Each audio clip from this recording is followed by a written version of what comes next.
Je suis un simple musulman reconverti et voilà, je suis tranquille, je fais pas de problème. Et donc on m'a reproché ça. Une MICAS, c'est une mesure administrative qui permet de prendre des restrictions, et notamment en matière de liberté de circulation, dans le but de prévenir la commission d'actes de terrorisme. Sur le profil de ces personnes, c'est plutôt des personnes de confession musulmane qui sont soit fichées, soit non fichées. Je n'ai jamais sur Paris, c'est pas un souci, enfin très rarement, et qui m'interdisent tout accès, on va dire, en rapport avec les JO. Elle dure 3 mois. Donc ça couvre la période des Jeux Olympiques. On est sur une atteinte grave et manifestement illégale à des libertés fondamentales, et notamment la liberté d'aller et venir et la liberté de mener une vie privée et familiale normale. J'étais bloqué pendant 3 mois, assigné à résidence. En fait, ils nous ont catalogués alors qu'on n'a rien à voir dedans. J'ai pris une MICAS un vendredi soir à 18 h. Donc 3 policiers sont venus toquer à ma porte et m'ont notifié l'arrêté du ministère. J'étais bloqué pendant 3 mois, assigné à résidence, et je devais pointer tous les jours à 15 h au commissariat de la ville d'à côté. C'était là fin juin et ça allait jusqu'à fin septembre, jusqu'au 28 septembre. Et du coup voilà, sans motif vraiment...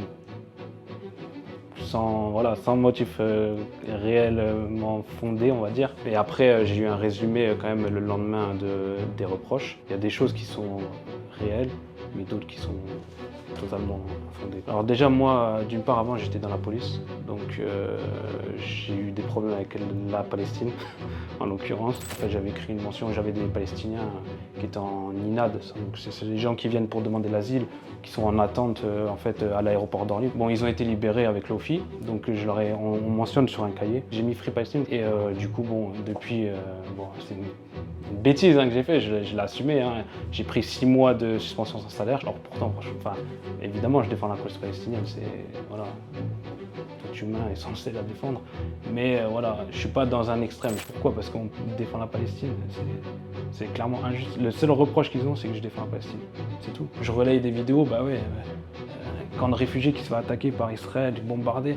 Je vais jamais sur Paris, c'est pas un souci, enfin très rarement. Et qui m'interdisent tout accès, on va dire, en rapport avec les JO. Ils ont peur avec le conflit israélo-palestinien, ils ont peur qu'il y ait des revendications.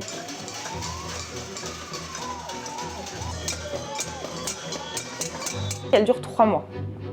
Donc ça couvre la période des Jeux Olympiques, c'est qu'en fait c'est une mesure administrative, donc ça n'a rien à voir avec une condamnation au pénal. Et sur une atteinte grave et manifestement illégale à des libertés fondamentales, et notamment la liberté d'aller et venir et la liberté de mener une vie privée et familiale normale. Ils m'ont fait une deuxième reproche. Alors là, c'était le pire. On m'a associé avec un monsieur qui est né en Alsace. Déjà, je ne vais jamais en Alsace, de 1. Qui est né en 2006, je suis né en 92. Et qu'en 2020, il aurait fait des propos, il aurait appelé un commissariat de Créteil pour dire qu'il était de Daesh, qu'il voulait faire un attentat, qu'il voulait tuer des mécréants, etc. Donc on m'a dit que j'étais j'étais un proche de ce monsieur. Donc pareil, j'ai tombé des nues, je me suis dit mais c'est quoi? Je connais même pas ce prénom, ni le nom. Il avait 14 ans quoi. Donc bon, j'avais 28 ans. Moi ça m'a choqué, je me suis dit mais...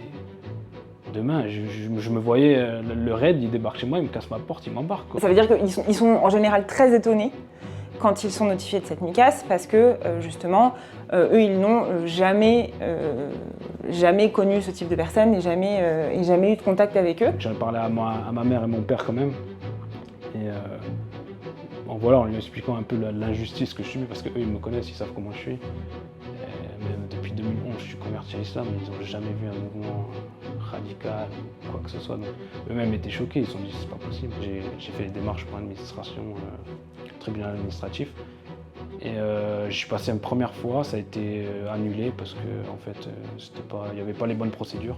Donc ils ont redonné une date la semaine suivante et c'est là que, après, heureusement, ça a été annulé. C'est malheureux, mais on connaît la liberté d'expression en France qui est de plus en plus difficile. Elle avait été très critiquée par les organisations internationales et notamment par Amnesty à l'époque, qui avait sorti un rapport sur justement la violation des libertés des personnes soumises à des MICAS.